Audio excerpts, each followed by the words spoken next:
స్థానిక సంస్థల ఎన్నికలకు కాంగ్రెస్ పార్టీ సిద్ధమవుతుంది. ఇందుకోసం ఇవాళ పార్టీ విస్తృత స్థాయి సమావేశం నిర్వహిస్తుంది. ఉదయం 11 గంటలకు గాంధీ భవన్ లో పీసీసీ చీఫ్ మహేష్ కుమార్ గౌడ్ అధ్యక్షతన ఈ సమావేశం జరగబోతుంది.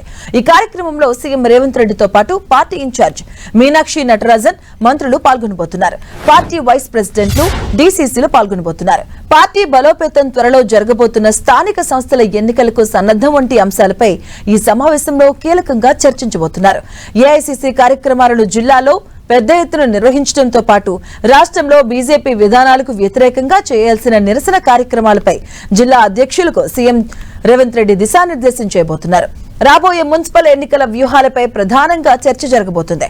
రాష్ట్ర వ్యాప్తంగా డివిజన్ అలాగే వార్డు అభ్యర్థుల ఎంపికను అత్యంత పకడ్బందీగా చేపట్టేందుకు ప్రణాళికలు రూపొందించబోతున్నారు.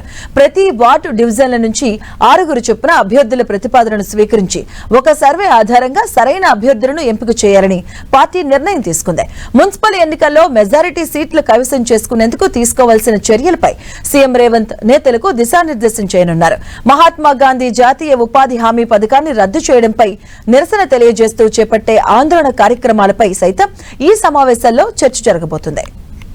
ఇక విస్తృత స్థాయి కార్యవర్గ సమావేశంలో తీసుకునే నిర్ణయాలను అమలు చేసే బాధ్యతను జిల్లా అధ్యక్షులకే అప్పగించబోతున్నారు. కాంగ్రెస్ పార్టీలో ఇప్పటి వరకు జరిగిన విషయాన్ని మర్చిపోవాలని, పని చేయకపోతే పదవులు ఊడిపోతాయని నేతలకు సీరియస్ గా చెప్పబోతున్నారు. పంచాయతీ ఎన్నికల్లో జరిగిన తప్పులు మున్సిపల్ ఎన్నికల్లో జరగకుండా ఉండేందుకు సూచనలు చేయడంతో పాటు నేతలకు గెలవాల్సిన టార్గెట్ కూడా ఇవ్వబోతున్నారు.